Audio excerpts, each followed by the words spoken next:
ஓம் நம சிவாய். சிவாய நம. முத்திரை சிகிச்சை, சுவாச சிகிச்சை.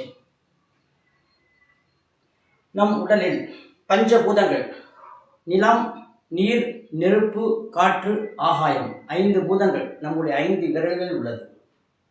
அதாவது ஒவ்வொரு விரலுக்கும் ஒவ்வொரு விதமான தன்மைகள் உண்டு.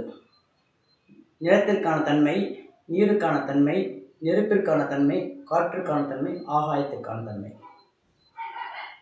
இதில் இயக்க சக்தி என்று சொல்லக்கூடிய 3 சக்தி, அதாவது நெருப்பு, காற்று, நீர், இந்த 3இன் சக்தியும் அதிகமானாலும் குறைந்தாலும் அதை தான் நோய் ஏற்படுவதற்கு மூல காரணம். இதை நம்முடைய முன்னோர்கள், சித்தர்கள், ரிஷிகள் அனைவரும் முப்பு என்ற முறையில் ஒரு மருந்து, அதாவது முப்புவை தயார் செய்து உண்டால் மரணமில்லா பெருவாழ்வு வாழலாம் என்பதை அவர்கள் அறிந்திருந்தார்கள். அந்த முப்புவின் ரகசியத்தை பற்றி சித்தர்கள் முழுக்க அறிந்திருந்தார்கள். இன்னொரு முக்கியமான ரகசியம் என்னவென்றால், மருத்துவ முறையில் முப்பை தயார் செய்வது ஒன்று, இன்னொரு முறை நம் உடலிலேயே முப்பை தயாரிக்கக்கூடிய ரகசியம். நம் உடலில் முப்பை தயார் செய்வது என்றால் என்ன? முப்பு என்றால் அது உலோகங்கள், ஒவ்வொரு உலோகத்திற்கும் அதற்கு தன்மைக்கேற்றமாறு சமநிலைப்படுத்தி அதை உண்டால் நீண்டகாலம் வாழலாம், மரணமில்லா பெருவாழ்வு வாழக்கூடிய அளவிற்கு அற்புதமான மருந்து. நம் உடலில் முப்புவை உற்பத்தி செய்வதற்கு ஒரு சக்தி என்னவென்றால் முத்திரை உள்ளது.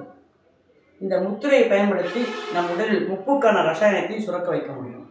அதே போன்று நாம் ஆரோக்கியமாக வாழ்வதற்கு நீர், நெருப்பு, காற்று இந்த 3 சக்தி சமநிலையில் இருந்தாலே ஆரோக்கியமாக வாழலாம்.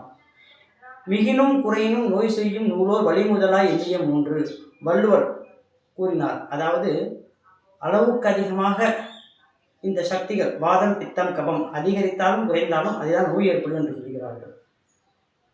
இதை சமநிலை வைத்துக் கொள்ள வேண்டும். இதற்கு முக்கியமாக விஷயம் என்னவென்றால் முத்திரை பயிற்சி நாம் அனுதினம் செய்து வர வேண்டும். இந்த முத்திரை பயிற்சி எவ்வாறு செய்வது என்பதை இனி வரக்கூடிய பயிற்சிகள் நாம் காண்போம். இதற்கு இணையாக சுவாச சிகிச்சை, 108 விதமான சுவாச சிகிச்சை. ஒவ்வொரு பயிற்சியிலும் அதாவது 108 விதமாக நம்முடைய மூச்சை இழுத்து விட வேண்டும். அதை தினந்தோறும் ஒரு முறை செய்தால் தேக ஆரோக்கியத்தோடு வாழலாம். அது எப்படி செய்வது என்று பார்ப்போம். 108 விதமாக அந்த மூச்சை விடுவதற்காக ஒரு அட்டவணை அமைத்துள்ளேன். அதை பின்வரும் பயிற்சி நாம் சிந்திப்போம். ஓம் நம சிவாய. சிவாய நம. இந்த